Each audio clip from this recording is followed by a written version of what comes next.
optimal minimalism. At this altitude, I can run flat out for a half mile before my hands start shaking. Can I ask you a personal question? Now would seem an appropriate time. What if I did the opposite? I'm a cybernetic organism, living tissue over a metal endoskeleton. Tim Ferriss Show. This episode is brought to you by AG1, the daily foundational nutritional supplement that supports whole body health. And I do get asked a lot what I would take if I could only take one supplement. And the true answer is invariably AG1. It simply covers a ton of bases. I usually drink it in the mornings and frequently take their travel packs with me on the road. So what is AG1? AG1 is a science-driven formulation of vitamins, probiotics, and whole food sourced nutrients. In a single scoop, AG1 gives you support for the brain, gut, and immune system. So take ownership of your health and try AG1 today. You will get a free 1-year supply of vitamin D and 5 free AG1 travel packs with your first subscription purchase. So learn more, check it out. Go to drinkag1.com/Tim.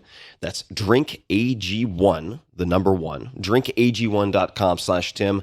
Last time, drinkag1.com/Tim. Check it out, Tim. Hello, ladies and germs. This is Tim Ferriss, and welcome to another episode of The Tim Ferriss Show, where each episode I deconstruct a world-class performer to tease out the rituals, routines, habits, purchasing decisions, etc. that you can emulate, test in your own life, whether they are from athletics, entertainment, business, military, or otherwise. This episode is a round 2 with Dom D'Agostino. Dom, that is Dr. Dominic D'Agostino, is an assistant professor in the Department of Molecular Pharmacology and Physiology at the University of South Florida Morsani College of Medicine, and that is a mouthful, and a senior research scientist at the Institute for Human and Machine Cognition, IHMC. He has also deadlifted 500 pounds for 10 reps after a 7-day fast, and I consider him a friend. I call him, he's on speed dial for me with many of my metabolic and nutritional questions. And many of you, after the last, I think it was 2 to 2.5 hour conversation with Dom, and if you haven't heard that, you can go to 4hourworkweek.com/Dom, D-O-M, and it will take you to that URL. After that episode, he and I were just deluged with enthusiastic follow-up questions about ketosis, ketones, cancer, etc. The following is Dom answering your most popular questions with a particular focus on ketones, ketosis, ketogenic diet, etc. And for that reason, you could consider it the sort of ketosis masterclass, especially if you combine both episodes. But this one stands alone if you want to listen to it. There are a couple of things that are not mentioned at length necessarily or in detail. For instance, the types of canned sardines and oysters that he eats, King Oscar and Wild Planet Foods. This is from the first episode in the show notes, is where you can find the sardines. It's also why Whole Foods around the country sold out of Wild Planet Foods sardines is this episode. And then the canned oysters would be Crown Prince natural oysters. But you can find all of that in the show notes at 4hourworkweek.com/Dom for the first episode. And we cover a lot. And what I would suggest is Dom did this on the road. It takes a few minutes for him to get warmed up. Be patient. Listen to it. And if you want to skip around, I mean, there are a few things, for instance, around, I believe, 8 minutes, 55 seconds. Let's just call it 9 minutes after this intro ends. Can you gain muscle on the ketogenic diet? And related questions around 52 and 20 seconds after this intro. How does he handle travel? What does he pack? And if you're really considering exploring ketosis or just consuming exogenous ketones like the Ketocana and KetoForce that I've discussed with Dom and also with Patrick Arnold, very famous biochemist for performance-enhancing compounds, shall we say, then this is also relevant because there is data to suggest that you can slow, for instance, tumor growth by consuming these synthetic exogenous ketones, even if you're still consuming glucose or producing glucose, which is very, very exciting for all sorts of reasons. In any case, this is going to be dense. It's going to be worth it. And just be patient. And I think that if you have an interest in these types of metabolic therapies, whether it is for performance enhancement and let's say endurance, or for anti-cancer purposes or otherwise, you will find a gem within this conversation, which is more of a monologue, I suppose. So please enjoy this conversation with Dom D'Agostino. If you want to say hello to him, you can certainly do so on Twitter. It's imagine at Dominic, Dominic D'Agostino, Dagosti, and then the number 2. I guess it was Dominic D'Agostino's taken. So at Dominic D'Agosti 2 is his Twitter, and that will also be in the show notes. You can find all show notes at 4hourworkweek.com/podcast. And what a fucking long intro. I'm sorry, folks. Enjoy. First question, this will be under the ketogenic diet category. Under that category is also some questions on fasting, I think. Alex David writes, despite all the evidence, it seems that many dietitians and researchers, I'd add clinicians to that, still frown heavily on ketosis. Why is there so much resistance? So I think the main reason would be the lack of education in the medical community and even in the dietetics programs.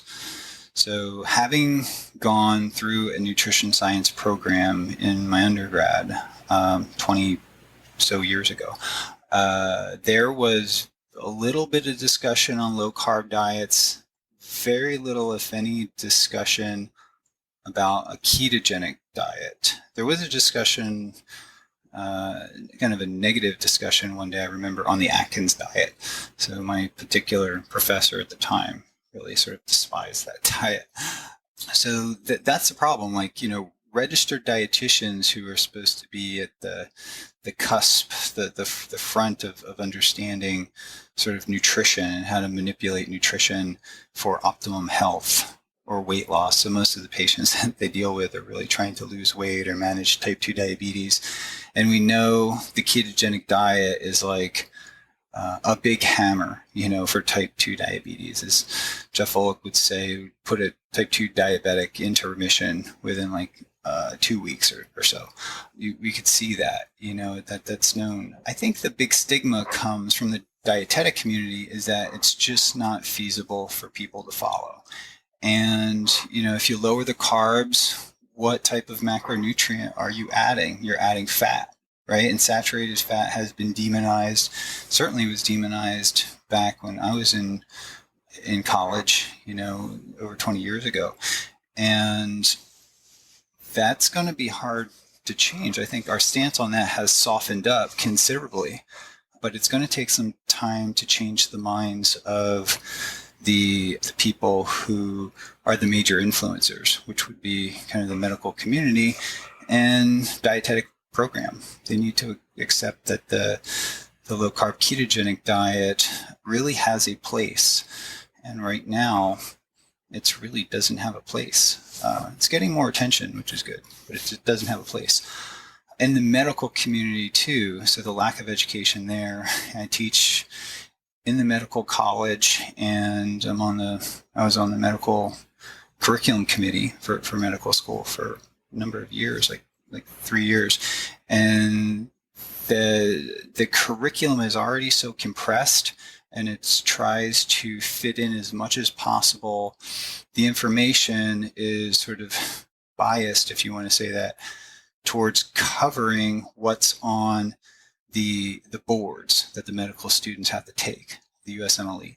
So there's just no room to fit in nutrition into the medical curriculum. So doctors are not going to have an appreciation of nutrition. They're certainly not going to have an appreciation for the ketogenic diet. So the medical school that I teach at, though, does have a functional medicine sort of group of kids that are very enthusiastic and really smart, and they really want this information. And they have a lunch sort of seminar series that they have people come in and talk, and I've given a talk, and my students or research associates have given a talk in this, and the feedback has been really good. I mean, they want the information, but it's just not taught in the general curriculum, and it needs to be. So nutrition is really the foundation of our health, and if medicine wants to focus on prevention, there's no better tool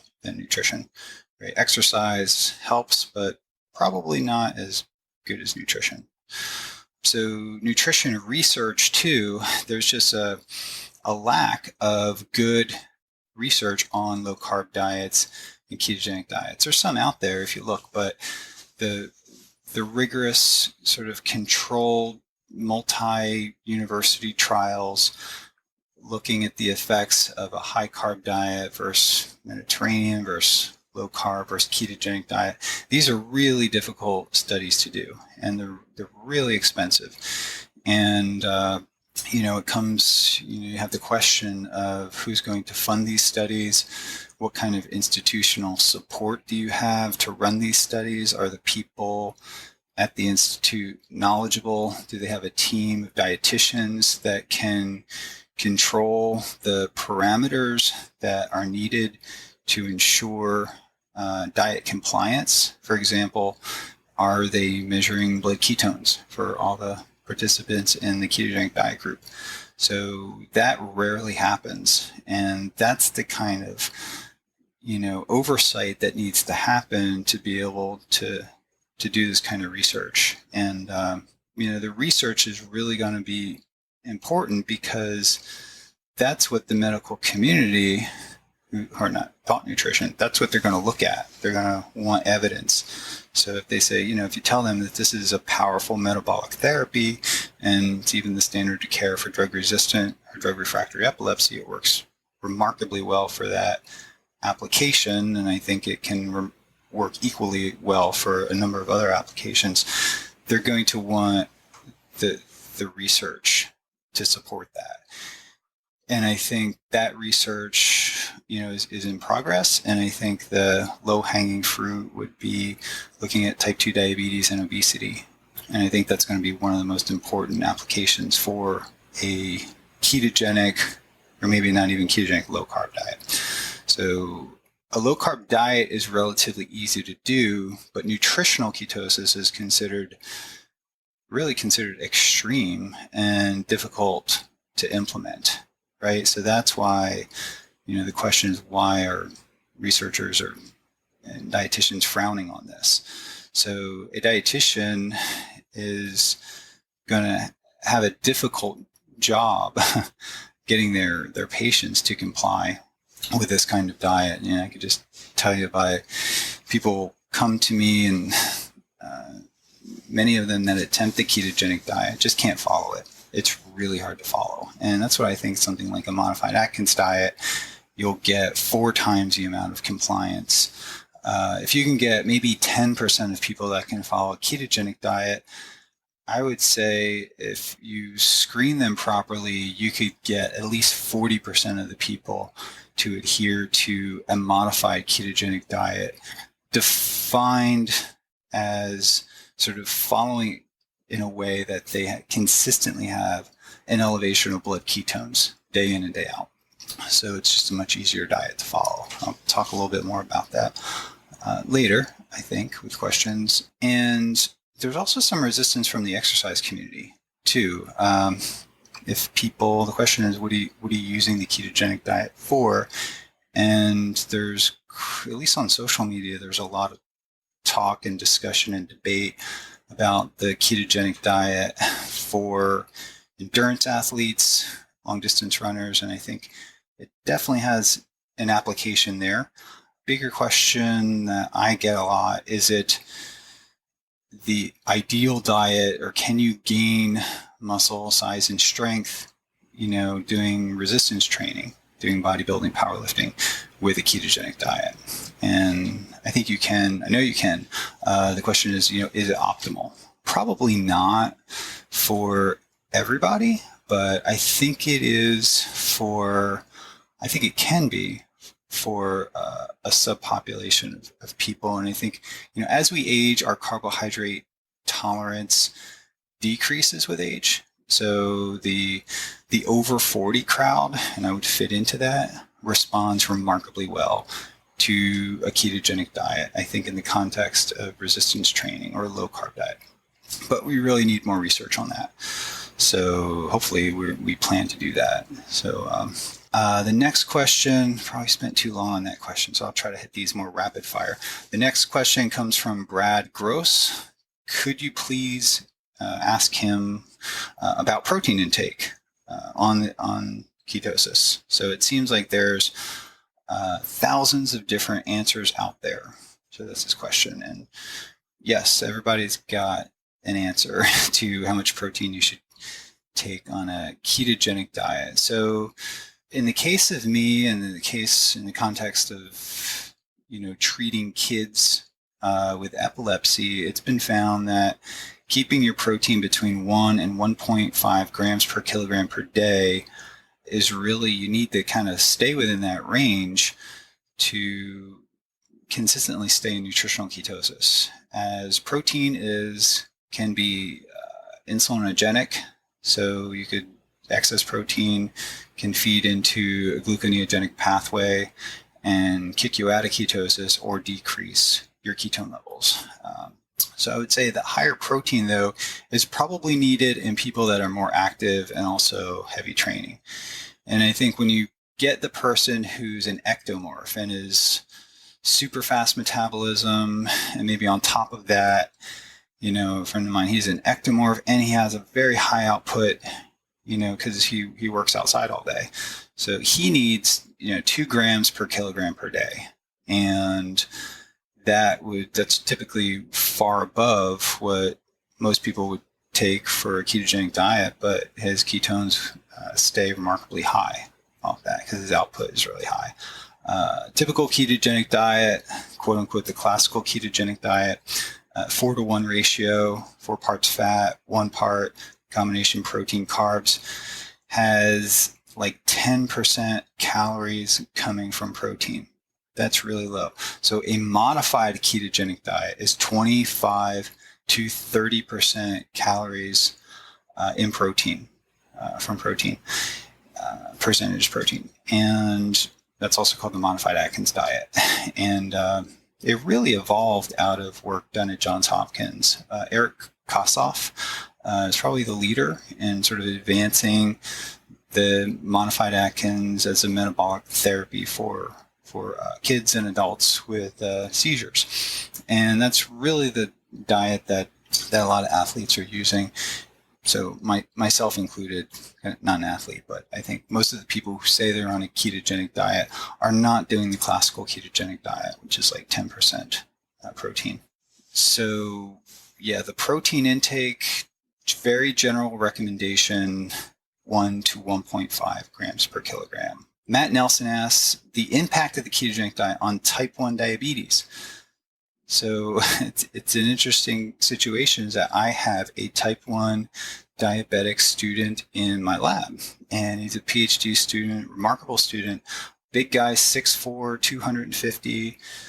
Andrew Kutnick is his name, and joined the lab with an intense interest in this subject and took it upon himself to try the ketogenic diet as a type 1 diabetic, right? So he tracks everything, including his blood glucose, continuously, because he has one of the sort of Dexcom units that continuously measures his blood glucose levels. And he's a remarkable subject for testing ketogenic food products because we could just turn his insulin off. So he has a glucose monitoring system and an insulin pump. If we want to examine the glycemic index or the glycemic response, I guess you would say, of different foods, we can use Andrew and turn off his insulin pump and then look at his glycemic response to the food. So it comes in very handy. So Andrew is a great sport, and he decided to try the ketogenic diet and has written up some notes here of things just sort of describing his response to the diet. And Andrew kind of is very kind of perceptive about many different things, including his insulin sensitivity. So he has a really good handle on how changes in his body composition, his exercise. So when he does kind of brutal exercises, training in the gym, the frequency, the consistency how that affects his blood glucose, the type of insulin that he uses, and how that influences his caffeine use, his fiber, the composition of his meal, the types of foods, what he adds to his foods, things like cinnamon. So he's tracked like all these different variables and how these variables influence his blood glucose and the amount of insulin that he needs. When he got around to the ketogenic diet, he realized there was some really big perks to being a type 1 diabetic and being on a ketogenic diet. And the biggest would be the lack of blood glucose fluctuations. So tremendous difference between in glucose fluctuations on a high carb diet versus a ketogenic diet. The daily fluctuations were remarkably tighter. And he's been conversing with other type 2 diabetics who have switched from the diet that they have been prescribed and the ketogenic diet. And I mean, it's amazing the control of blood glucose that you have when you're on a ketogenic diet. And not only is his blood glucose remarkably kind of controlled when he switched to a ketogenic diet, but he was able to reduce his insulin levels to about 1/3 of the amount of insulin that he was using before. So whenever you can reduce the amount of insulin, for a type 1 diabetic can do that, that's a good thing. So doctors need to acknowledge that. So he had a similar reduction in 24-hour insulin levels, in his notes here, he noted that there was a similar reduction in 24-hour insulin levels reported in individuals who were underweight, who underwent a ketogenic diet but maintained body weight.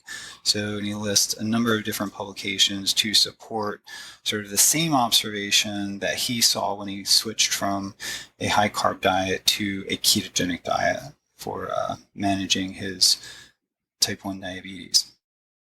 His insulin sensitivity increased tremendously. So, and this has major implications, potential protection against hypoglycemia, right?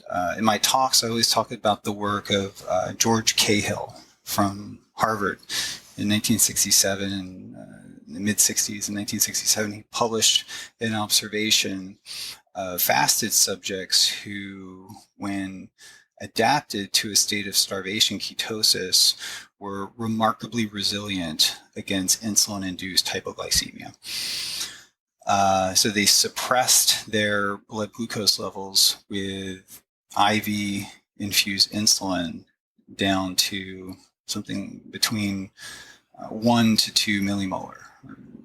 And that would be kind of universally, if not fatal, would put someone into a coma or a seizure. So, and we know that having blood ketones elevated make you remarkably protected against hypoglycemia. So that has real practical consequences from a safety standpoint. If you're driving, you know how many accidents are caused by or result from hypoglycemia in people who are diabetic. So that much of that could probably be mitigated if they were on a ketogenic diet. So these benefits, and he described many benefits, in our daily talks in the lab, and these benefits essentially eliminate the potential downside of type 1 diabetes in the short term and the long term, right? So short term, you're talking, acute hypoglycemia, mitigating that is really important, but also the long term. So if you're on a high carbohydrate diet and you have huge postprandial excursions in your blood glucose, and you do that repeatedly, that's gonna cause a lot of harm, in the long term. And that can be completely eliminated or significantly attenuated in type 1 diabetics using a low carb approach or a ketogenic diet approach. So I know it's a controversial subject and I don't want to kind of base my comments or suggestions off, the people that communicate to me and seeing firsthand what it did to Andrew, who not only has much better control over his type 1 diabetes, but has incredible amount of muscle and strength and continues to surpass a lot of his lifts in the gym while following a ketogenic diet or a low carb approach. So he more or less transitions from a ketogenic diet to low carb and kind of bounces back and forth. Doesn't stay ketogenic all the time now, but he's told me that he feels best while he's on a ketogenic diet and certainly uses much less insulin. So there's some resources out there to point people to, because I do get about at least 1 or 2 questions a week on this. I would point people to the Ketogenic Diet for Type 1 Diabetes ebook, and that's on ketogenicdietresource.com. And the authors of those books are Ellen Davis and Dr. Keith Runyon. And I know Dr. Runyon has been on several podcasts talking about his use. He is a type 1 diabetic. He's a medical doctor with type 1 diabetes. Next question I want to address is by Ohenba Narkwa, and asks the question, ketogenic breath analyzer versus blood. So which one's best here? So the blood glucose / ketone meter by Abbott Labs, the Precision Extra. And one that I use personally is the Freestyle Neo, I think it's called, is really the gold standard. If you're getting into this and if you're not on a tight budget, I would recommend measuring every day if you're really serious, and to do it the same time of day every day. And I think that's really important. And the breath acetone meter, that would be the Ketonics meter, is really useful, and it just really needs more development and testing from my perspective. So we know from at least 1, maybe 2 studies, breath acetone levels correlate with seizure control. So I think if you have kids that are managing a disorder and they don't want to be their fingers, to prefer not to be pricked, I think these breath acetone meters are great for kids. And I've talked to, parents and kids that enjoy doing them, because you blow in and you have like these pretty colors. You get the blue and with low ketones, or green, and then orange and yellow, I think, and red. So they're very convenient for giving you a range of breath acetone that can correlate with seizure control. So I think more work needs to be sort of done with them.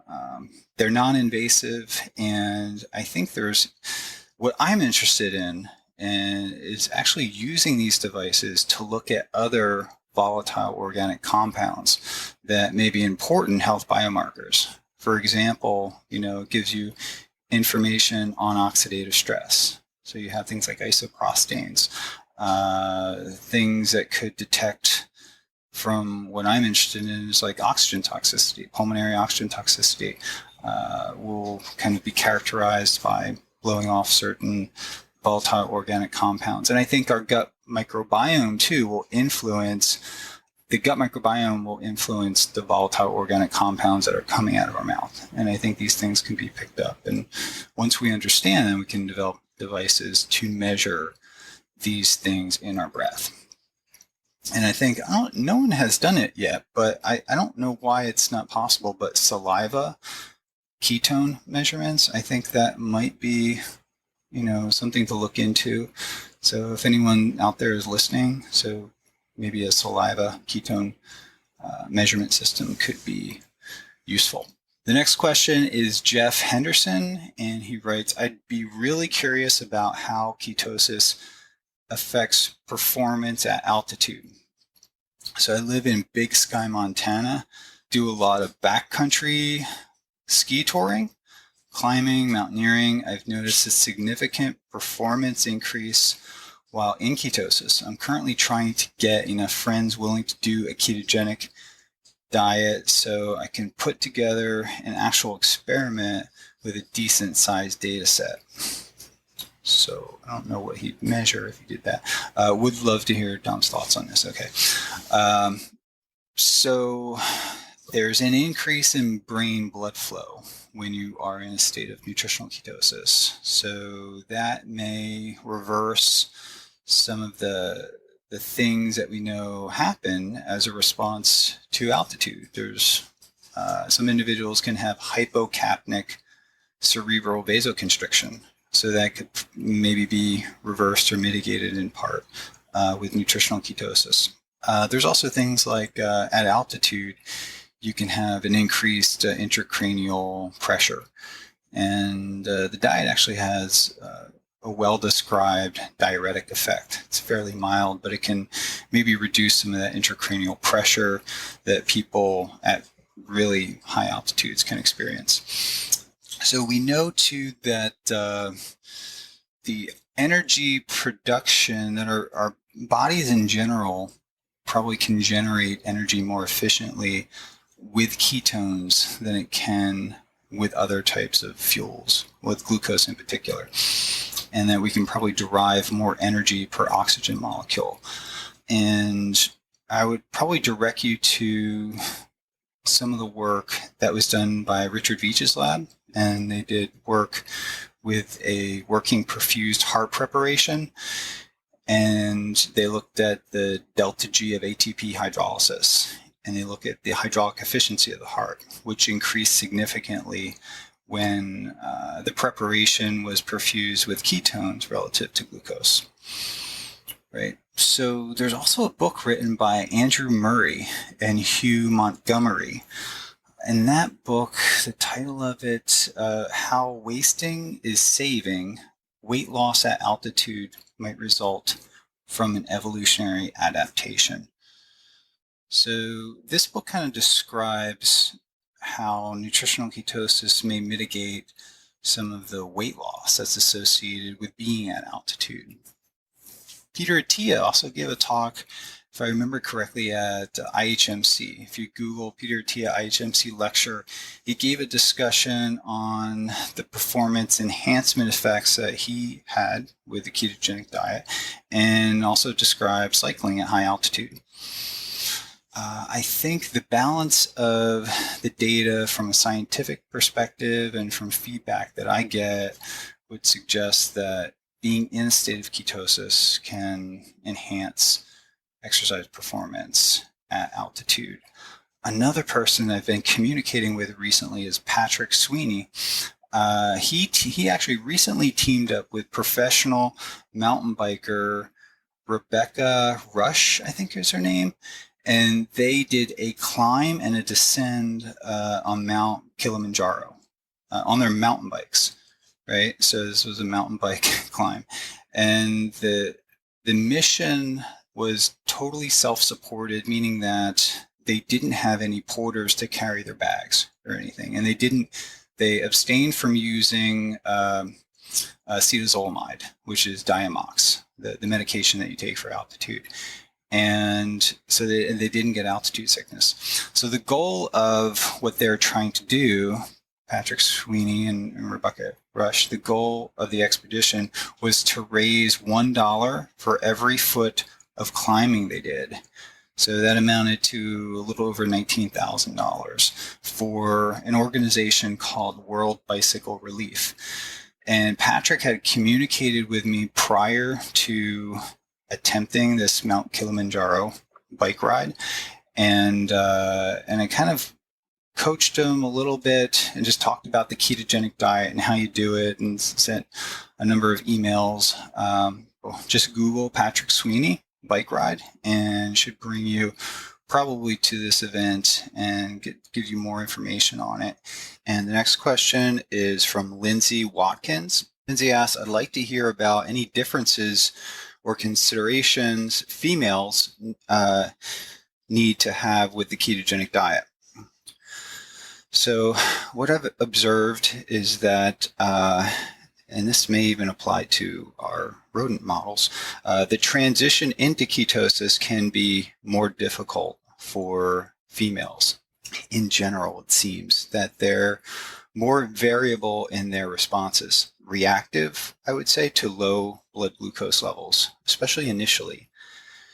And I would recommend that females trying this sort of ease into it before just going all out ketogenic. And so a slow transition into a ketogenic diet, maybe dropping your carbohydrates if you're at 200 down to 150, and just do it in 50-gram increments and titrating it down. Another option would be the use of exogenous ketones. You know, when you go on a ketogenic diet, your brain goes through what I'd call glucose withdrawal effects. And you might be able to fill that gap initially until your body starts making ketones, upregulating the transport and utilization of ketones.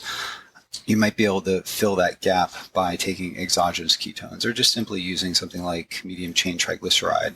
The C8 would be the kind of the most ketogenic fat out there.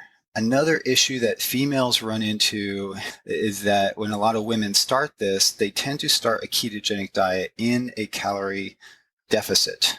So they go right into a calorie restricted ketogenic diet. So you have sort of the double whammy. You have no glucose, very little glucose getting to the brain, and then calorie restriction on top of a radical shift in macronutrient profile of their diet. So that they're going to get a reactive response from that hypoglycemia. And in some women, it can manifest itself in strange ways, from fainting to irritability to foggy headedness. So the idea would be, and my suggestion would be to keep your calories actually higher when you start ketogenic diet. So you want a calorie surplus, at least initially, to help with the transition that's high in fat. So do not, it's hard for some people, especially in the fitness industry, when they start a ketogenic diet, they have to be not afraid of eating fat. So, 100 grams of fat per day is really not a lot of fat. So I'm getting upwards of about 200, 250, 300 even on some days. So for the average size female, you want to get, at least 100 grams of fat, upwards to, depending on your size and your output, maybe even up to 200 grams of fat. That would be my suggestions there to help with females. Now, the hormonal changes that have been reported by some females following a ketogenic diet, suppression of thyroid. So I'm just looking through my emails here, different females. That seems to be sort of the one of the major concerns. When I probe a little deeper, the people that are getting, a suppression of some of their hormones, they're exercising a minimum of 2, sometimes 4, 6 hours a day training for an event. So the scenario that you have is you're transitioning your body to a new diet, high carb to low carb, on top of calorie restriction. You do have an energy deficit that's caused by a restriction of calories, it appears, and also overtraining. And overtraining is the fastest way to really kick down your hormones. For males, it manifests as low testosterone. For females, it can manifest in many different ways. The thing that I see most is reduction in T3. So the next question comes from Cami Orion, and she asks, can a female obtain a sub 10% body fat with a ketogenic diet? And if so, is there a daily calorie threshold relative to my basal metabolic rate or other factors to reach that level of body fat? Also, kind of another common question, women wanting to do the ketogenic diet to get as lean as possible. Of course, there's a lot of women in the fitness industry or fitness competitors. that are using this approach. So the first question is, I don't know what she's doing, if this is for cosmetic reasons or if she is an athlete and wanting to just perform as optimally as possible and thinks she needs to get below 10% body fat. So the first question I would have for her is, why do you want to get below 10% body fat? So essential fat, from my understanding, in women is between 8 and 12%. So roughly 10% fat is needed for normal physiological, hormonal, and body functions in women. And I think it's important to keep above that, and it's highly dependent upon the person. You know, some women are just naturally very lean, and other women have a higher set point. I would advise against trying to achieve 10% body fat for performance unless you're genetically exceptionally lean to begin with. When highly trained women at just 15% body fat, which is very lean for a woman, trains and diets to sub 10% body fat, they tend to get these hormonal issues. I would call it functional hypothalamic amenorrhea. So it even has a term, I believe. I just read an article on this, and this is extremely common in the fitness industry, and sometimes it's not readily reversible. So if a ketogenic diet approach is used, it will be a greater fat turnover, and I would advise, sort of like the last question, against consuming less than 100 grams of fat. So some of the macros that were sent to me by women that were doing a ketogenic diet were like 60 grams of fat, upwards of 70 and 80 grams of fat, and they thought that was very high. So I would advise against consuming less than 100 grams of fat, especially for a female athlete. So consuming this high level of fat keeps your fat metabolism sort of optimized, and it also, you know, is the source of ketones, of making ketones. So probably the most experienced individuals on this topic achieving sub 10% body fat would be female fitness competitors who routinely get below 10%. And as mentioned, they do report a lot of menstruation irregularities. Women who have successfully implemented the ketogenic diet and are aware of how to do so. So some of the women that come to mind would be Shannon Penna, or Shannon Yorton Penna from Quest Nutrition, who is really a very experienced fitness competitor and just an overall great person around. And she has been in a state of ketosis, I think, for at least 2 years now. And Quest Nutrition is sort of developing, testing, ultimately they will be marketing ketogenic diet food products. They already have the Quest MCT oil powder, which is fantastic. So the next question comes from Renee Volcho. How does ketosis affect the microbiota, specifically the balance of Firmicutes to Bacteroides? So that's a great question. And it's highly dependent upon the diet that you're following, right? It's really, we're just at the cusp of understanding the gut microbiome. And so relating this question to the ketogenic diet and to give an answer on it is kind of difficult because there's many variations of the ketogenic diet, right? The modified Atkins would be much more liberal in the amount of vegetables that you consume. What I've garnered just from reading what I can, as far as studies that have been done, and talking with the scientists who are in this area of research, is that you can train your gut microbiome to sort of be ketogenic. There's bacterial species in your gut, and I don't know, I have a list of them that actually thrive off fat. And these bacterial species tend to be the beneficial ones. They're very good for us. So that changes dramatically as when we change our diet, our gut microbiome also changes its diet and will adjust the ratios of various species in the gut and a shift towards more bacterial species that thrive off fat.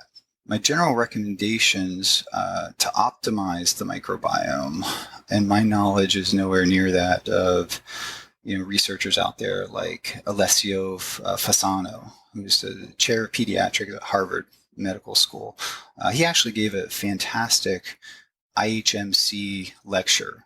So IHMC is the Institute for Human and Machine Cognition lecture on this topic. So I would recommend that listeners go to that lecture and look up Alessio Fasano. He does not study the ketogenic diet, but he is the leading expert and most knowledgeable person out there on the gut microbiome. So for those following a ketogenic diet, things that I think could optimize the microbiome would be sort of the obvious things we always talk about or hear about would be probiotics. So green vegetables, preferably in raw form, salads, things like asparagus, trying to think artichoke, cinnamon is kind of prebiotic, and probiotics. So Lactobacillus bifidus, there's a number of other bacteria out there that could be supplemented. I don't feel like the ketogenic diet would compromise the gut microbiome in any way, even in those individuals that limit their fiber. So I haven't heard that that's been a problem for them. But to prevent it from being a potential problem, the use of these prebiotics and probiotics, fermented foods, things like sour cream are part of my diet. And it's important to pick a sour cream that has a good complement of live cultures in it. So another thing that people have emailed me about, and I think Rhonda Patrick actually mentioned this to me in passing, and a couple people emailed me about the benefits of a supplement. It's called VSL3 or VSL number 3 supplement. And I think that I haven't taken it myself, but just from the number of emails I got from people who have taken the supplement and they've taken it with a ketogenic diet. Not that they had problems before the ketogenic diet, but they felt that it was a good complement to the ketogenic diet. The VSL3 supplement is a probiotic supplement. It's used for people with Crohn's disease, colitis, IBS. If you've used an antibiotic, which I just did actually, I just finished a course of antibiotics. I got a strange bug bite in Southeast Asia that sort of got infected and almost looked like MRSA. So I took a full course of antibiotics and used a probiotic supplement that was similar to VSL number 3 and had absolutely no issue with any kind of gut problems. And typically the last time I used an antibiotic was over 20 years ago, and it completely destroyed my gut. And this time I took a probiotic supplement and had absolutely no problems. I don't know if I would have had problems if I didn't take the supplement, but it helped. And so a probiotic supplement may also be good. I guess the lesson I learned is kind of when you travel too, when you move someone to a different location and they're for any sufficient amount of time, weeks, you're changing their gut microbiome. And I think that really needs to be studied. And I think in general, we need to understand if the ketogenic diet disrupts the microbiome. And we have to understand if things like travel can disrupt the microbiome. I imagine there's many things that are disruptors of the gut microbiome. And as we start to do research, I think these things will be more clear, and things that can optimize the microbiome. And I think probably more importantly, even for our servicemen, and I know the Department of Defense is interested in this, NASA is interested in this. Obviously, the space environment is probably not, or putting guys in, moving them continuously across the globe is probably not the best way to optimize the gut microbiome. But there's also questions like things like artificial sweeteners, if we're drinking chlorinated water, antibiotics in our food. So many things to consider when we consider the gut microbiome. So relating back, I went off on a tangent, but when it comes to the ketogenic diet and the gut microbiome, we still have a lot to learn. But recommendations would be to have a diverse diet as much as possible. And from my understanding, the bacteria, there's going to be a bacterial shift from carbohydrate thriving bacteria to bacterial species that thrive off fat. So from my understanding, that's not a negative thing. So the next question comes from Mary Takala Adi. And she asks, she's currently on the ketogenic diet. However, she's confused. Should I count my calories? I'm definitely restricting my carbs and increasing my fat intake, but keeping track of calories along with meal planning seems overwhelming. If I don't worry about calories, will I gain weight on the ketogenic diet? So yes, of course you will. So that's simple thermodynamics. If you're putting in more calories into your body than you're burning off, those surplus calories are going to end up as stored body fat or manifest itself in sort of metabolic derangement over time. A number of times when people transition to a ketogenic diet, they will, just kind of go crazy with some of the ketogenic diet foods that are sort of indulgent, and that would be things like butter or sour cream, or I can sit down with a bag of macadamia nuts or cashews and polish that off pretty quick. That's 1,000+ calories. And this is really important to understand. The energy density of the ketogenic diet is about twice that of a normal diet. So the volume of food that you're eating is smaller, and it may seem like you're restricting. So the volume of food that's on your plate will be much less than when you are not on a ketogenic diet if you're keeping it isocaloric.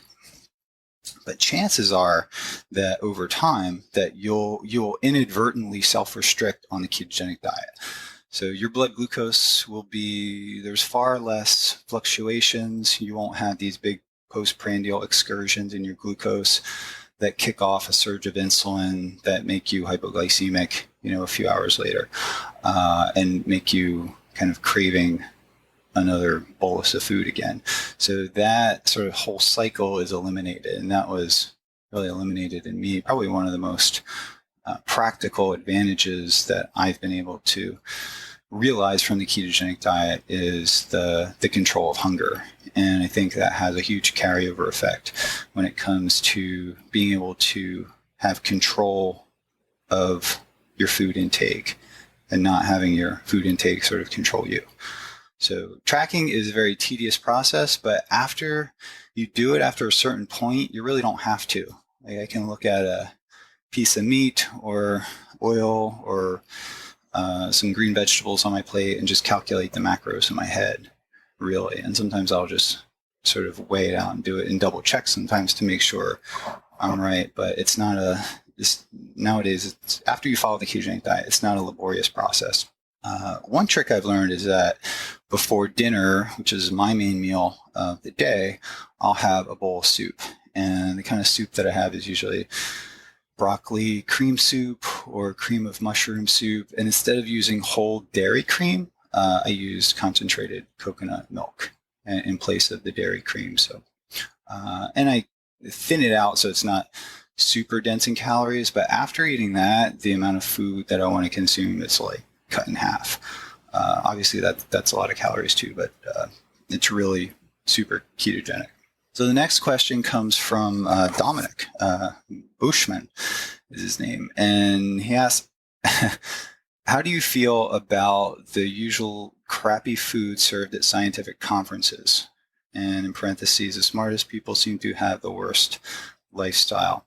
And he asks, what are my nutritional tricks to survive attending these scientific conferences, which about to jump on a plane now and go to a scientific conference in Europe. And I know the the foods are going to be very tempting over there. In Budapest, actually. They have very good food over there. Luckily, it's pretty keto friendly. So I am not a purist when it comes to really following the ketogenic diet. So if someone was to follow me around when I'm traveling and looking what I'm getting off the menu, they probably wouldn't think I'm following any kind of weird dietary patterns.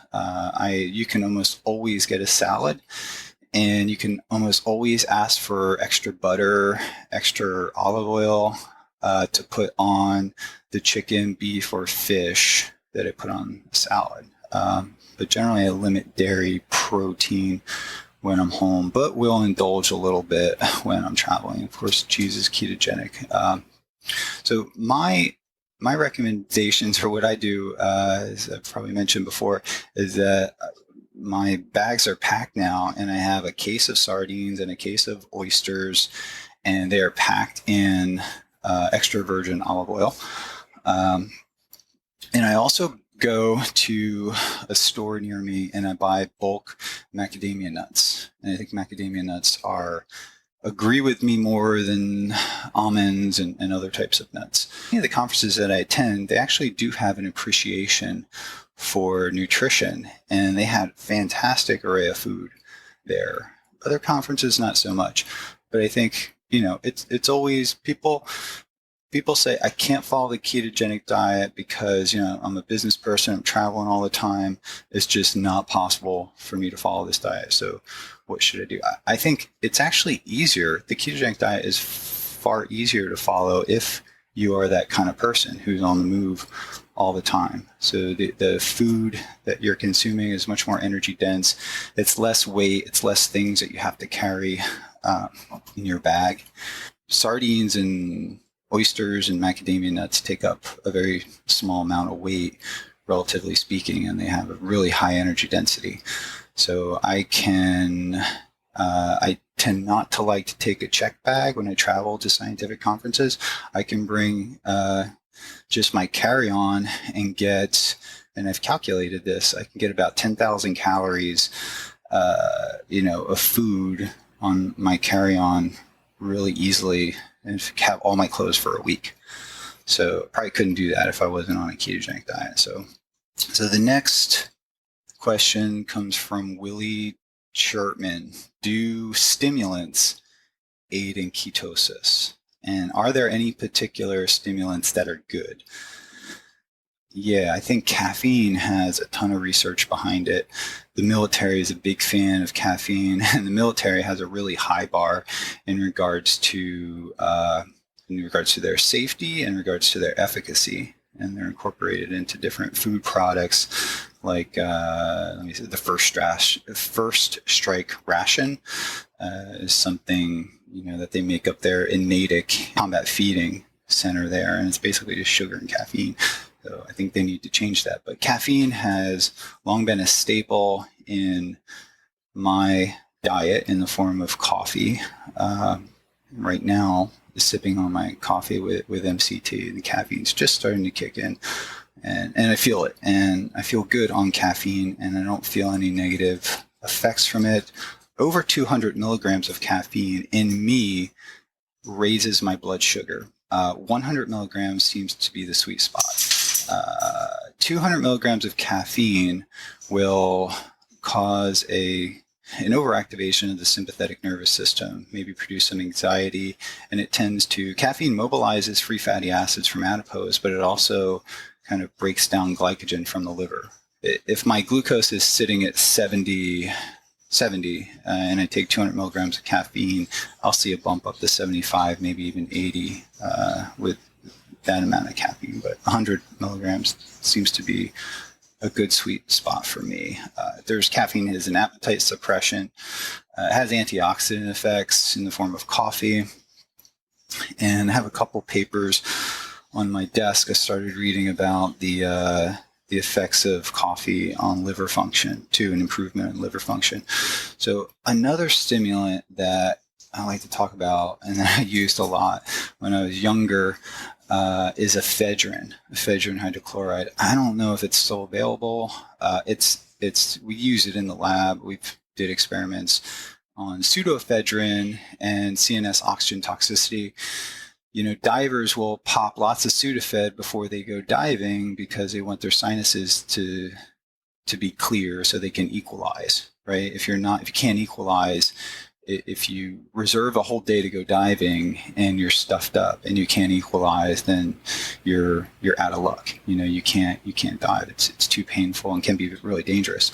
So ephedrine is actually pretty big in the diving community. I always took it before I went diving. But we did a study showing that ephedrine can actually decrease latency to seizure at a particular level of hyperbaric oxygen that would simulate a Navy SEAL dive to say 132 feet of seawater. So you're getting an overstimulation of the brain with ephedrine. So I think with a high dose, so that's the thing. It's all relating to the dose. I think ephedrine is a great stimulant that could aid in ketosis, and it can help the release of fat from adipose and enhance beta oxidation of fat in the liver. Personally, I've seen that ephedrine can kick me into ketosis pretty fast, an ephedrine caffeine stack. It can kick on AFib in some people. So especially if the dose gets high, 50 milligrams or more per day. But 25 milligram dose of ephedrine or less per day can elevate your mood, can cause pretty significant noticeable appetite suppression.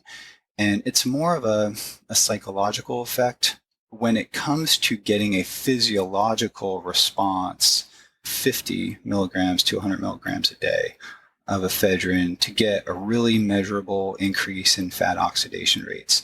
And that would give me side effects. So, and again, I'm not sure if ephedrine is still legal. So don't take this as a recommendation, but I think 25 milligrams of ephedrine can improve your adherence to a nutritional protocol just simply by suppressing your appetite and giving you more energy, which you're going to want to go work out. You're going to want to exercise longer. And I would strongly advise against the use of amphetamines. I don't see they're addictive, and generally people who take these things just have a bad outcome. They get addictive to it, if not physiologically, psychologically. Modafinil is something I've kind of been interested in testing, but I've never taken it. But I've talked to people who have taken it. I did get an email just yesterday, actually, from a woman who's been on modafinil for over 15 years continuously, and she was able to get off of it. Well, she had narcolepsy, I think, but she was able to get off of it when she got into a stage of nutritional ketosis, and wrote me a kind of a really nice email, a long email, just saying that this basically the ketogenic diet kind of saved her from this continuous abuse. She thought, her use of modafinil was sort of more or less like an abuse of it for many years. So it's approved for military use and before a mission. So in a state where sleep deprivation is unavoidable and you need to maintain cognitive resilience, the use of modafinil can be a good idea. Tim actually asked me to address this question. Can a vegetarian or a vegan follow a ketogenic diet? You can look up Beth Zupek-Kania is the lead dietitian for the Charlie Foundation. And it may not be posted on the website, but I know she works directly with patients and customizes a vegetarian or even vegan ketogenic diet, many of her patients, and uses, to achieve ketosis, she uses higher amounts of MCT oil. So there's a couple websites too that I noticed, did a quick search online. Keto Motive, KETO MOTIVE, and Keto Diet App are two websites that I find were really helpful in regards to listing the foods and listing the type of different recipes that a vegetarian or vegan ketogenic diet could be sort of adjusted to. How do we help people that are vegan follow a ketogenic diet? And I think the solution, the main problem would be the protein. It's just hard to put together foods that have a complement of essential amino acids. So you could just supplement with essential amino acids, and that's one option. And the other option would be plant-based protein isolates that are hemp. You have rice protein isolate. You have pea protein isolate. 10 years ago, there was plant protein, but it had a lot of carbs in it. And nowadays, you can get 30 grams of protein with like 1 or 2 or maybe 3 grams of carbs. And that completely fits in with a vegan ketogenic diet. So one of the products that kind of stood out, and I just looking at the reviews and with the taste and the macronutrient profile, would be a product called MRM Veggie Elite Protein Powder. And the chocolate mocha is very good. So if you take this MRM Veggie Elite Protein Powder and mix it with coconut cream, or what would be concentrated coconut milk, throw in a half avocado, pour in some MCT oil, the CA oil, and do it. So the little mixture that I made up was 80% of the calories were from fat and 25% of the calories were from protein. So I just titrated it. It's just like 1 scoop of protein powder, I think, and 15% of the calories were from carbohydrates, and it was really pretty much fiber, high fiber carbohydrates. So this gives a ratio of 2 to 1. If we go, so 2 would be fat, and the 1 would be a combination of carbs and protein. So if we're kind of relating it back to the classical Johns Hopkins ketogenic ratios that they use, and it's 900 calories. And that was a really good kind of example of a pure vegan. And I posted that on my Facebook yesterday. So yeah, ketogenic diet is possible, pretty easy for a vegetarian, a little more difficult for a vegan. I'm going to work on this and maybe even work with a colleague of mine to write a book that cover this subject. And if someone hasn't kind of written a book already, I see some blogs online, but not a whole lot of resources out there for vegans that want to do a ketogenic diet. So many people, the next question, should I be concerned if the ketogenic diet increases my LDL or LDLP particle number? I'm a little bit concerned, and I'm still learning about it.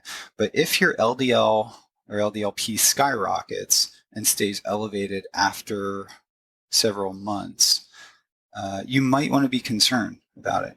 So, or just kind of be more, pay more attention to tracking certain aspects of your health, particularly your inflammation and your blood lipid levels. So the number of LDL particles may be increased because you're also carrying more triglycerides. Before you get a lipid profile test done and you start looking at these numbers, make sure that you're rested, make sure you're not stressed, make sure you don't have any kind of infection, which will increase it. So what I've seen with the ketogenic diet is that the LDL will go up in about 50% of the people who follow a ketogenic diet, and especially if the calories are not restricted.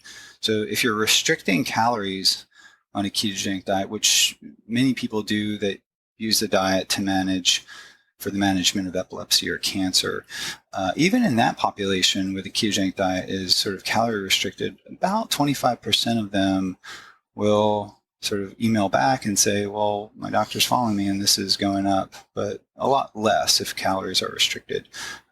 See this phenomenon.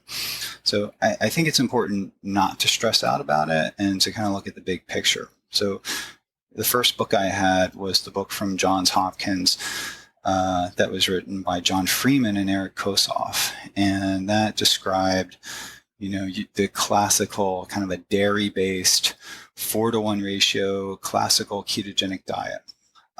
And that kind of shifted my numbers in interesting ways. My LDL went up, but so did my HDL, doubled almost from like 50 to almost 100 after about 4 to 6 months, I think. So right now my HDL is 98. Right now I've transitioned into what I call a supplemented modified Atkins or modified ketogenic diet, and supplemented because I do take in C8 and I do take in some exogenous ketones in the form of some of the products that are on the market. I'll talk about that a little bit more. So I'm using a supplemented modified ketogenic diet similar to the macronutrient ratios that's described, on the website. Belly Foundation website has a good description of the modified ketogenic diet. My ratio is looking pretty good. My total cholesterol to HDL ratio is like 2.4 right now for my last blood test. So my total cholesterol is 238 and my HDL is 98. Triglycerides range from 40 to 70. These numbers are really similar to other people that have emailed me that were concerned. And my inflammation, marker of inflammation, CRP, was really low. I'm going to do a whole cytokine assay. When I was on a high carb diet, my CRP was 2.4 a couple times. Now it's like 0.2. So literally in the last 3 blood work that I'm looking at now, it ranged from 0.1 to 0.3. So when I was on a high carb diet, it's literally 10 times higher. Rarely have gotten sick when I'm on the ketogenic diet, and I do think that it helps with immune function. And that's another area I could talk about. We talk about the ketogenic diet being kind of a panacea for everything. It cures the common cold, right? I have not had a cold, probably maybe one cold in the last 6 years. And I used to routinely get a cold every year, at least once or twice a year. So in the last 5 years, I have one cold that I could remember. But infection, I traveled overseas, I believe it was to Honduras, and I picked up some kind of stomach bug, or probably a virus, I think. And this really skyrocketed my LDL. So I talked a little bit about stress and infection, sort of increasing that. And that was really surprising. I mean, it was like off the charts. So it may have been sort of, something wrong with the test, but I think something to consider that when you do get these tests done, you want to make sure your body is truly at baseline when you're looking at the effects of the ketogenic diet. So in general, I would not be concerned with an elevated LDL unless it was other biomarkers were also out of whack. So the things to look at would be your triglycerides, your CRP, and if your HDL goes down, that's not a good thing. I think the thing that I kind of focus on most is triglycerides. If your triglycerides are elevated, that means your body's just not adapting to the ketogenic diet. Some people's triglycerides are elevated even with their calories restricted. And that's a sign that, the ketogenic diet's not for you. So you can't deny that. It's not a one-size-fits-all diet. You do find about a quarter to a third of people just, have these abnormalities in their blood work that would indicate they're not adapting to the diet. Maybe they could give it more time, but some people have given it 3 to 4 months and still have elevated triglycerides. Pretty rare, and most of the people that I talk to kind of thrive on a ketogenic diet, but you do have many people who just, should not follow it.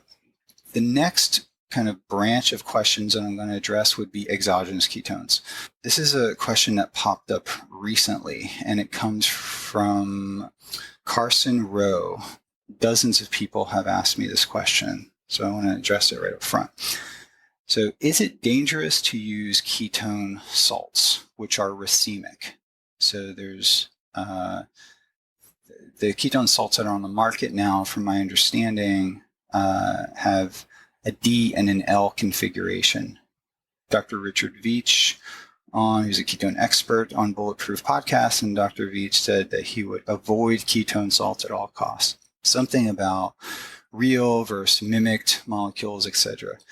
As Dom and others, like Patrick Arnold, have said these are good and fine, what gives? What's going on? So Dr. Veach's, I admire, before I begin, I'd just like to say Dr. Veach was kind of a mentor to me getting into this area. I think it was back in 2008. I didn't even know that, 2008 and 9, I didn't know that exogenous ketones existed until I found some of his patents, and patents that even predated his were from Dr. Henri Brunengraber at Case Western. I think the first was like a Canadian patent in the early 90s on a ketone ester. So Dr. Veach has been sort of a mentor to me in this process and helping me understand sort of the benefits of exogenous ketones. So his comments on Dave Asprey's podcast and more recently Ben Greenfield podcast have created a lot of confusion because his comments were not scientific fact, they were his opinion. And that's really important to keep in mind. Also keep in mind that Dr. Veach has a lot of intellectual property sort of tied up in the R enantiomer of the ketone ester. So more specifically, the R13-butanediol, R-beta-hydroxybutyrate monoester would be like the main, sort of like the single ester that he's focused on. So the appearance of these ketone salts, and the salt, the beta-hydroxybutyrate, is not, completely tied up with sodium. So it's actually balanced across 4 different monovalent and divalent cations, right? You have sodium, potassium, calcium, and magnesium that many of these products are using, like the Ketogenic product. I think the Prove It product, I'm not exactly sure what the blend is, but Dr. Veach is kind of critical about the sodium content and about the what he called the non-natural isomer that was found in there. I know Dr. Veach is working very hard to commercialize. He's been working hard for a decade or more to commercialize the monoester of the R-beta-hydroxybutyrate. So Henri Brunengraber, who is Veach's colleague, they've actually published together, demonstrated the metabolism of racemic ketones in a number of elegant studies. He actually used, these were tracer-based studies where sort of labeled the carbons of the ketones and could see where they go. And it was clear from the science that the S enantiomer just simply gets broken down to acetyl-CoA and can even interconvert back to, by sort of further elevating levels of acetyl-CoA, that can actually kind of feed back into the biosynthesis of the R-beta-hydroxybutyrate. And there's a couple of nice papers that kind of show that. The first one, the one that I'm thinking about, looked at the R and the S 1,3-butanediol metabolism in the liver of rats. There's no data to support Dr. Veach's claim that the ketone salts that are on the market are dangerous or ineffective. And that would include Ketosport's Ketocana, Prove It's product, Keto OS. You have the Ketogenic product is also using the racemic salt. Forever Green has a product, Ketonics or Ketopia. So many emails, dozens, if not hundreds of emails I've gotten from this of people that were concerned.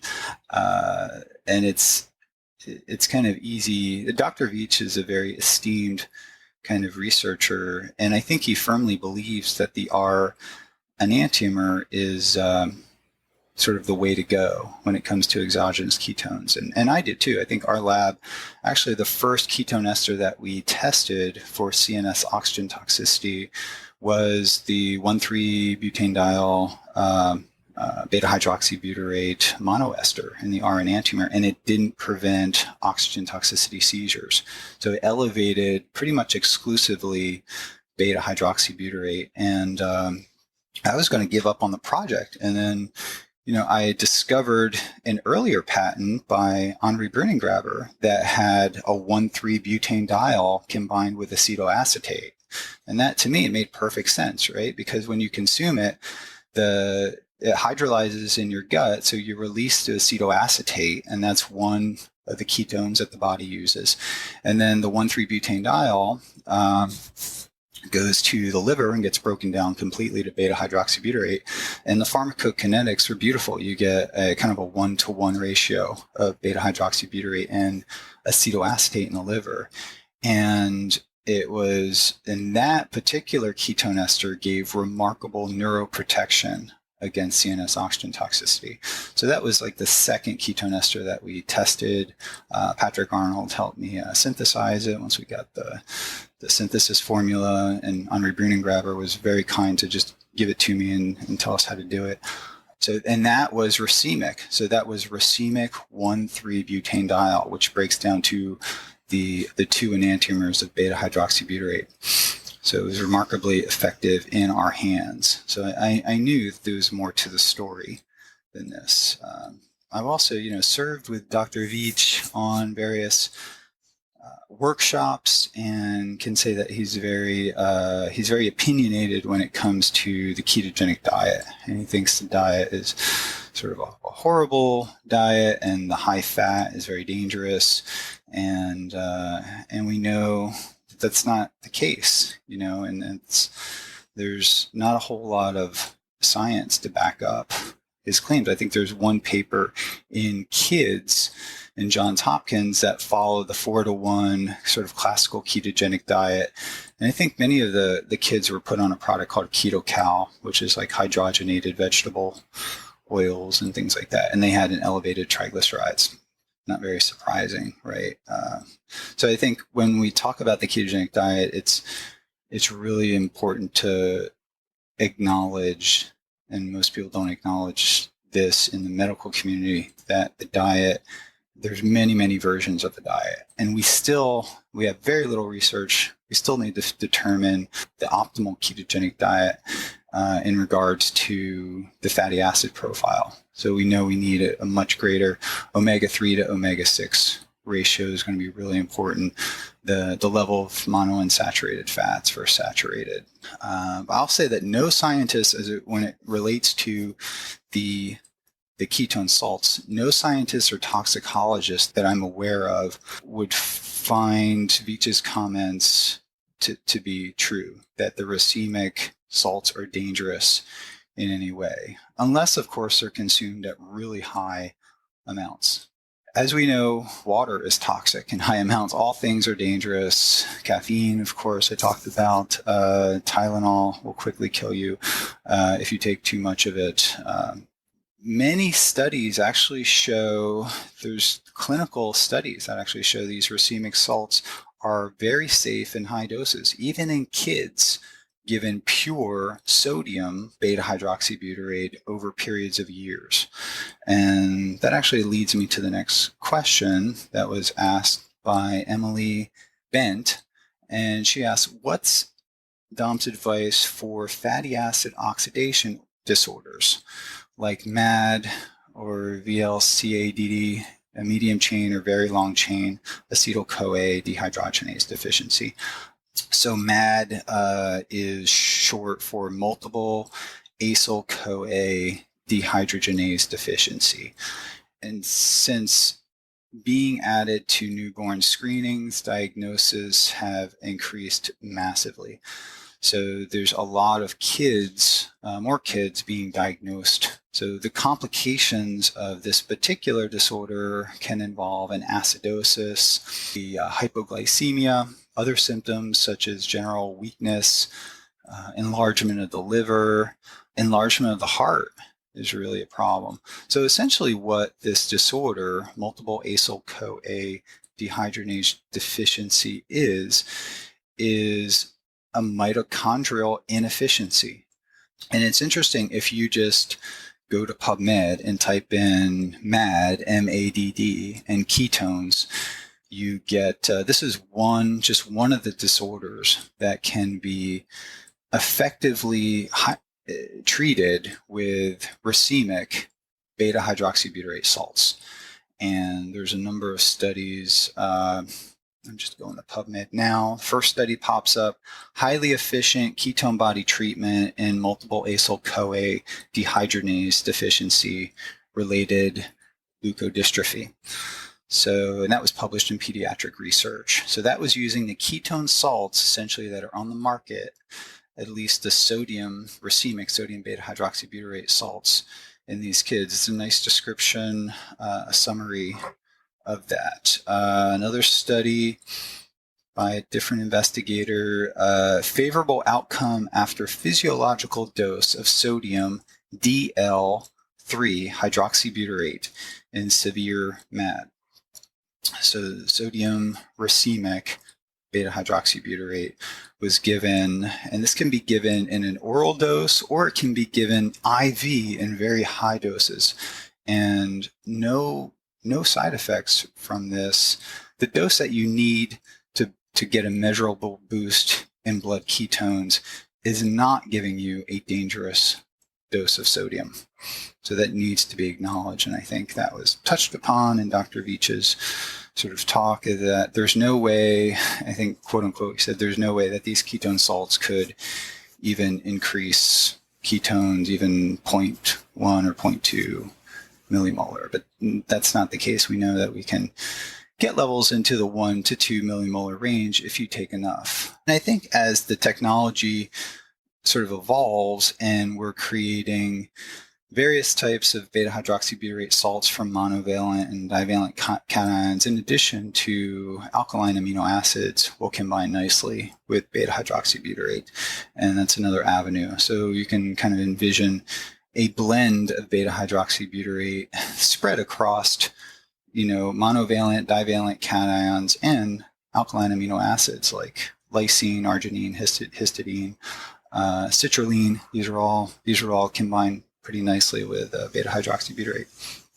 So another study actually comes from the Lancet, shows DL3 hydroxybutyrate, so racemic beta hydroxybutyrate treatment as a sodium salt, treatment of multiple acyl-CoA dehydrogenase deficiency. So it's a really nice kind of study describing the use of this exogenous ketone in several patients that have this disorder. And it was really highly effective in treating that. So in short, ketone salts, the racemic beta hydroxybutyrate salts, are not dangerous, and they're definitely not ineffective. More research needs to be done on all forms of exogenous ketone salts and also exogenous ketone esters. So a lot of work has already been done. One could be more confident in, the medical applications of this and even potential performance applications, because when they're consumed, the liver function and kidney function is normal, has been shown, even with really high doses. So the next question is Jeff Urbane. Is he truly involved in Ketogenics? The website is kind of sketchy, and the product itself has a surprising number of carbs, not sugars, carbs, but obviously, but still. So he's asking, am I behind Ketogenics or involved in Ketogenics? The Ketogenics formula or product on the market, it uses the exogenous ketone product is a great product. I use it myself. I used it yesterday. Sometimes I rotate, different things if I'm testing. It uses a ketone formula, a beta hydroxybutyrate medium chain triglyceride blend that we sort of developed and tested initially in the lab. And we found that if you just take ketone salts, and at the time, these were sort of the liquid sodium potassium salts found in KetoForce, we weren't really able to get an elevation of blood ketones that was really impressive, and before we started getting some GI discomfort and diarrhea. So we started tweaking and playing around with different formulas and found that if we took medium chain triglycerides and blended it together, we got a formula that the fat essentially was functioning like a controlled delivery system. So instead of the rapid peak was a little less rapid, but kept going up, peaked at around 60 to 90 minutes, and then extended out an additional hour or two beyond just taking the ketone salts. So when we blended it with MCT, it allowed the sustainment of blood ketones over time, which is kind of the big thing. And that's why, with the kids that were administered the sodium beta hydroxybutyrate, they were given IV formulas. The GI sometimes doesn't tolerate it, and when you bolus it in, the blood levels shoot up and quickly come down. Fat and fiber and protein, even fat especially, is a good sort of controlled delivery system, and there's ways to even package that and formulate it to optimize that.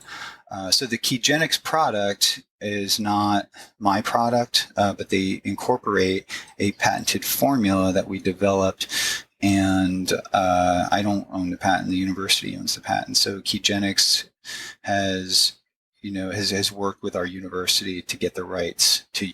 So I use the product. I don't endorse the product. I need to use 1.5 packets blood into the 1 millimolar range. When you take it, you definitely feel it. You don't want to take it after like 3 or 4 in the afternoon, but you take it early in the afternoon. I'll probably take it around lunchtime, 1 or 2. The energy focus you feel is definitely real.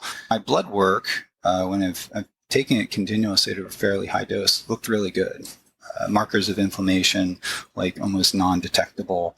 My blood lipid profile was probably the best it's ever been since I've been ketogenic. The carbs in there are very minimal. What I look at is the glycemic response to a dose, and it's pretty much flatlined in me. So there's no glycemic response, and a nice elevation in beta hydroxybutyrate. Next question, Jimmy Holman. Ketogenic, Keto OS, Prove It, Keto Cream. Is he affiliated with these like they claim? If not, does he recommend them? So I've tried all the exogenous ketone products on the market, and it's something I like to do. I like to figure out, what formulas are going to be optimal from the standpoint of using these therapeutically too. So I feel like I'm kind of at the forefront of understanding what blends of ketone esters, of ketone salts, whether it be mineral salts, amino acid salts, and other things. The fun comes in for me is when you start combining these things together. And that's what we're doing now. And we're doing mostly a lot of pharmacokinetics and toxicology work to understand like what would be the optimal formula of blend. Like, is it, 5 different types of salts with, 2 esters in a different ratio? Like, these are with some C8 oil to sort of increase and sustain blood ketones over time. Like, these are the questions that we're asking and some of the things that we're testing now. I think the Prove It product tastes really good. It's smooth and creamy, and it has a higher concentration of sodium, much higher, and maybe that's why it has kind of like this salty, creamy taste. I've ran out of it. I miss it. I was using it for a while and I ran out. So right now I'm using the Ketogenic product, which is really sort of a pretty powerful product as far as the effects that I feel from it. So the Ketogenic product, instead of kind of a creamy taste, it has more of a tangy, bitter taste. It's got some green tea extract. So the caffeine, it does give you a little bit of a caffeine boost, maybe about 80 to 100 milligrams of caffeine. And I think that's from the green tea extract. Might be some bitter orange in there. There's a couple thermogenic ingredients in there that you feel after you take the product because you feel a little bit warm. Forever Green makes the Ketonics product. It tastes really good. And I think it also has caffeine in the form of green tea too. And it's pretty similar to the Ketogenic product. It just has a different taste. So keep in mind that the early versions of these products were like horrible. This is going back. And I used to blend them. Actually, I blended a mixture out and gave it to my friend Peter Attia. And Peter wrote a nice kind of a great summary of his experience with using jet fuel. He's tested a lot of these things, the ketone esters and the ketone salts, and did the study on the bike where he looked at oxygen consumption at a fixed power output, clamped it at 180 watts, and then looked at oxygen consumption before exogenous ketones and after. And at the time, Peter was doing a sort of a modified ketogenic approach. So he was in a state of mild nutritional ketosis, like 0.6, 0.7, and he took the ketone salts, and it shot him up about 1 to 2 millimolar, and kind of dosed him up with a blend that I knew would be approaching his GI tolerability. And I think he did okay. He didn't throw up or have diarrhea from my understanding. And he really cranked it out on the bike and showed that he was able to maintain the same power output and consume less oxygen, like 5 to 8% less oxygen, which is tremendous. We need to go and reproduce that study. The next question comes from Gavin Williams. What are his go-to products? His MCT powders, oils, ketone salts, anything else? I kind of covered this. So I test whatever the companies send me. I love to test things. That's why I don't take a whole lot of supplements, because I like to keep unaltered, I guess you could say, so I can confidently test these things. And if I'm measuring various blood, whether it be comprehensive blood work or blood glucose ketones, I know it's coming from that product. I really enjoy testing the Prove It product. And I told you, I miss it now that I'm out of it. So if they're listening, they could send me some, please. The Ketogenics product is great. So I have, and that I think they're on like version 2 or 3 of that now. One of the first times I tried the last formula that they gave me, I took the product at like 7 p.m. and it kind of kept me up a little bit later than I wanted to.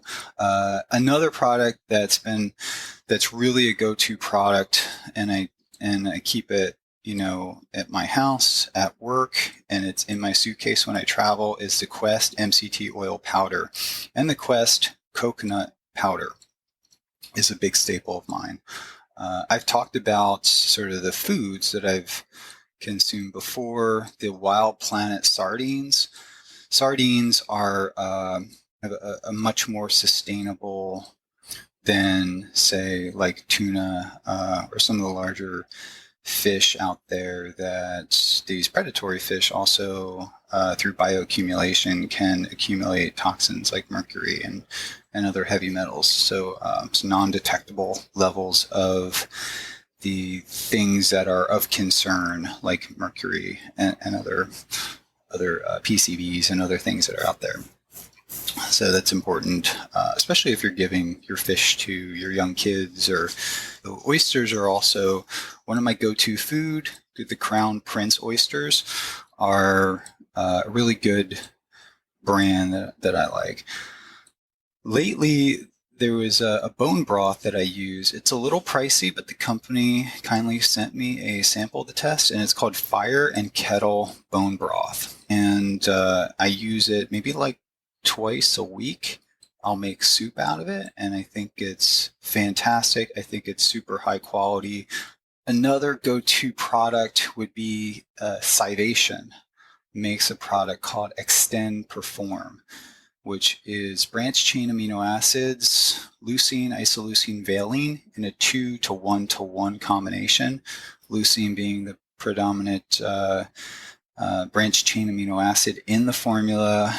And we know that leucine's a powerful activator of mTOR, which is a good thing. Activating mTOR in skeletal muscle is really important.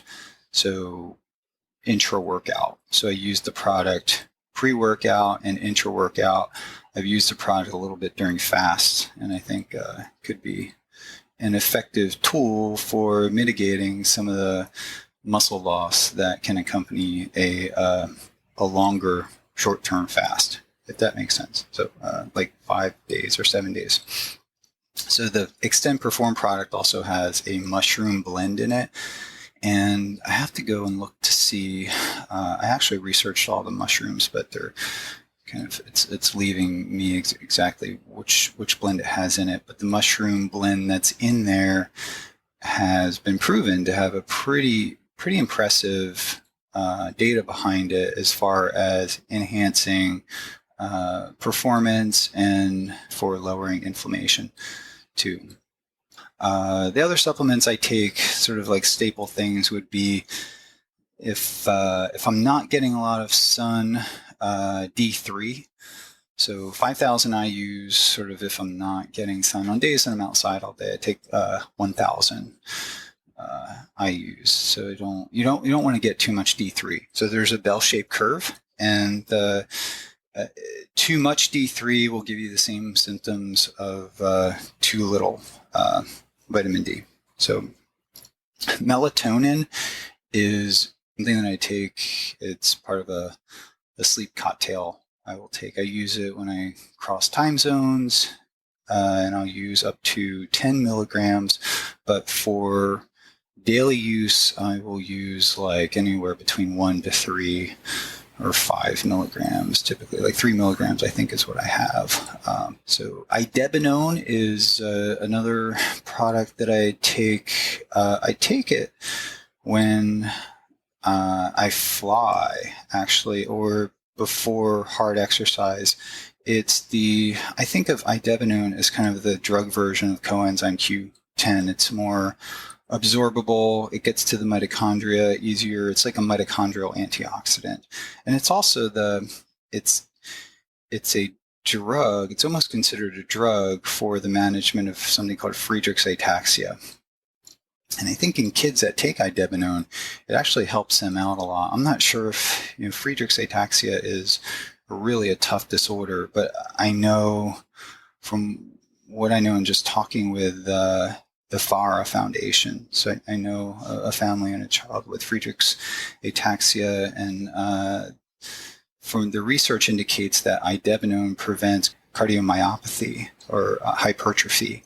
So it's just showing it has a real effect. So just enhancing cardiac function has been shown with idebenone. So I think it's available. It used to be kind of hard to find because it was reclassified as a drug, but I know it's available on smartpowders.com. You can find it, which has a lot of really interesting things there. Magnesium is a supplement I take daily. Magnesium citrate, magnesium chloride, and magnesium glycinate. I tried them all, and they all impacted my blood magnesium levels in a good way. So when I started the ketogenic diet, I started getting cramps. So one thing that popped out in my blood work is that my magnesium was at the low end of normal. And now that I'm supplementing, now I'm like mid to high normal, and I don't get any cramps. If I exercise more, I definitely deplete my magnesium. So, if you're exercising, just be sure that you're getting adequate magnesium. On a ketogenic diet, I think you're utilizing more, excreting more magnesium. And if I had one go-to magnesium, it would be this magnesium citrate powder that I have. So I've looked at things like GABA, before sleep, sometimes phenibut, which is phenylated GABA. So GABA that has a phenyl ring attached to it. It makes it permeable to the blood-brain barrier. It makes it more lipophilic. And when you take phenibut, you feel it. I feel it. You feel much more calm. I get really deep, almost scary dreams when I take phenibut. It has a pretty good calming effect. So I will use phenibut maybe 2 or 3 times a month, if that. I tend to use it when I'm travel across time zones. I'll take a phenibut melatonin stack before I go to bed. Next question, Leo Falzon. Are exogenous ketones, i.e. ketocana, only useful in a state of ketosis, or would they benefit someone who is not keto adapted? Put differently, can ketones enter the TCA cycle, also known as the Krebs cycle, when glucose is still available to the cell? Or will the body preferentially use glucose, nullifying the effect of the ketones. So ketones can be readily transported into tissues as fuel if glucose is low or high. And I think the body will sort of use what's available. So if the glucose is low, it'll use a greater proportion of ketones for energy. And it's also, there's some tissue specificity in regards to the monocarboxylic acid transporter. And there's transporters 1, 2, 3, and 4. And these have sort of different tissue distributions. Brain is pretty high in MCT2 and 3, I believe. The liver, doesn't use, the liver is a ketone producer, but doesn't use ketones for fuel. And skeletal muscle is kind of like in between. So some data indicates that there may be enhanced glucose uptake and utilization in the presence of ketones. And I know Dr. Veach and others believe that ketones influence insulin sensitivity. And it does it through a number of mechanisms. And I think through altering redox chemistry, it can do two things. It can enhance the sensitivity of the insulin receptor to the ligand insulin. And it can also cause a sort of a translocation of the receptor to the membrane. And so there's more sort of receptors that are available. And I think, I was a little hesitant to believe some of that, but our new data we recently published shows that as ketones go up, and this is giving a bolus of exogenous ketones to an animal that's eating a high carbohydrate standard rat chow, glucose goes down. And, we don't know why that's happening, but that could be part of the effect, could be enhanced glucose disposal through enhancement of insulin sensitivity and other things that we don't fully understand. And I think some of the data that we'll be collecting that may shed light on this is looking at the global metabolomic profile of the liver, with and without exogenous ketones and how that's influencing liver metabolism. So an alternative explanation could be a decrease in hepatic gluconeogenesis. So I think it may be a number of things kind of working together. So Adam Rockhorst has a question: can exogenous ketones combined with a low carb diet, in parentheses, but not a ketogenic diet, still give some or all the benefits of a strict ketogenic diet? The experiments that we run with exogenous ketones, most of them, excluding the one cancer experiment when we combined the ketogenic diet with ketone ester. So our experiments are typically run using exogenous ketones given to animals eating a standard high-carb rodent chow. So I would say yes to this. And I would say yes because our first experiment, originally what I wanted to do was give ketone esters for 1 week and dive rats down to 5 atmospheres of oxygen, which is 132 feet of seawater. And we know that they have a seizure in about 10 minutes, and then look at that latency to seizure. After talking with a number of experts, and Dr. Veach too, thought the ketones would work immediately, but a number of the experts were convincing me that you needed to be keto adapted to get the benefits of exogenous ketones, to get the optimal benefits, I'll say. And I thought they were right because we actually tried Dr. Veach's ester, or version of the ester, the monoester of beta hydroxybutyrate, and it didn't prevent oxygen toxicity seizures. So I was more inclined to believe, at least an acute dose, I was more inclined to believe that you needed continuous kind of long-term dosing to get the brain to switch over. But then we tried the 1,3-butanediol acetoacetate diester, which rapidly elevated beta hydroxybutyrate and acetoacetate, and that a single dose 30 minutes prior to a 5-atmosphere dive gave like 600% neuroprotection, or delayed the latency to seizure from 10 minutes to like over an hour, which was pretty much more effective than any anticonvulsant drug like ever tested. So, and that was just simply feeding an animal that's eating a high carb diet, feeding him, titrating in the dosage just enough to elevate blood ketones to a level of ketosis on par with a person fasting for 1 week. So you had fasting level, prolonged fasting level ketosis in 30 minutes. And unlike drugs where you get like a variety of effects, like it worked in this animal, that, not that animal, like every single animal we tested, we saw this remarkable neuroprotection with the ketone esters. So that was, it was not my original hypothesis that it would work this way, but it did. I guess Dr. Veach was right, not right about the ester. I think we needed not only beta hydroxybutyrate, we needed acetoacetate, and his particular ester did not elevate that. I think beta hydroxybutyrate elevating that would, for he's looking at exercise performance and cognitive benefits too. And I think it would work, beta hydroxybutyrate alone would probably work remarkably well for that. But when it comes to mitigating oxygen toxicity seizures and also other seizures, the animal models, it's very clear that you need to have an elevation of acetoacetate, and that spontaneously decarboxylates to acetone. And we know that can open potassium channels and hyperpolarize the resting membrane potential and mitigate some of the glutamate excitotoxicity that's thought to be involved in seizure genesis. So, and you don't get that with just beta hydroxybutyrate ester.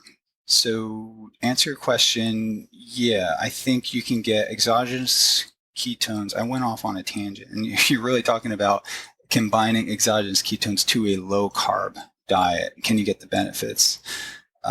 Absolutely. I think you can do that. Even on a moderate carb diet, you can probably get the benefits, but there's so many benefits to a low carb diet in and of itself that we know about. I think it just makes sense to use it with some kind of carbohydrate restriction is really important. And if you look at our cancer study, we did the ketogenic diet and hyperbaric oxygen, and that had a remarkable effect at prolonging survival in a model of advanced metastatic cancer. And when we combine the ketogenic diet with hyperbaric oxygen and we combined ketone supplementation, we had a really significant increase in survival and suppression of tumor growth and also metastasis. Hey guys, this is Tim again. Just a few more things before you take off. Number one, this is 5 Bullet Friday. Do you want to get a short email from me? Would you enjoy getting a short email from me every Friday that provides a little morsel of fun before the weekend? And 5 Bullet Friday is a very short email where I share the coolest things I've found or that I've been pondering over the week. That could include favorite new albums that I've discovered. It could include gizmos and gadgets and all sorts of weird shit that I've somehow dug up in the world of the esoteric as I do. It could include favorite articles that I've read and that I've shared with my close friends, for instance. And it's very short. It's just a little tiny bite of goodness before you head off for the weekend. So if you want to receive that, check it out. Just go to 4hourworkweek.com. That's 4hourworkweek.com, all spelled out, and just drop in your email and you will get the very next one. And if you sign up, I hope you enjoy it. This episode is brought to you by Four Sigmatic. I reached out to these Finnish entrepreneurs after a very talented acrobat introduced me to one of their products, which blew my mind in the best way possible. It is mushroom coffee. What on earth is this? Well, it includes chaga mushroom, very powerful antioxidant, considered a superfood. I was introduced to chaga by Laird Hamilton, the king of big wave surfing of all things. And it includes another mushroom that is considered a nootropic, a smart drug, and this is lion's mane. In the entire packet, you just add it to hot water. It tastes like coffee. There is only 40 milligrams of caffeine, so less than half what you would find in a cup of coffee. So I do not get any jitters, I do not get any acid reflux or any type of stomach burn, and it put me on fire for an entire day, and I only had half of the packet. So this stuff is really amazing. People are always asking me what I use for cognitive enhancement. Right now, this is the answer. So it is legal. It will not give you visuals. That's something else. And you can try it right now by going to foursigmatic.com/Tim. That is foursigmatic, SIGMATIC, foursigmatic.com/Tim, and use the code TIM to get 20% off your first order. If you are in the experimental mindset, I do not think you'll be disappointed. foursigmatic.com/Tim. This episode is brought to you by gymnasticbodies.com. This is the training system that I am most obsessed with at the moment, and I don't get paid any commissions or anything like that. You may have heard Coach Summer on the podcast, who designed the program, former national team coach for men's gymnastics. I am not easily impressed, and I've just been completely blown away by the sophistication of his programming and the elegance of his programming. I've been using Gymnastic Bodies for just a few months now, and I feel more flexible, stronger, and younger than I have in years. And it sounds cheesy to hear myself say that, but it's true. That's the hardest part to believe. And you can check it out, gymnasticbodies.com/Tim. If you go to that landing page, gymnasticbodies.com/Tim, you can take a look at the fundamentals course, which will help you diagnose your weakest points, areas to improve, etc. And I highly encourage you to take a look at this bodyweight training system. It is incredible. gymnasticbodies.com/Tim.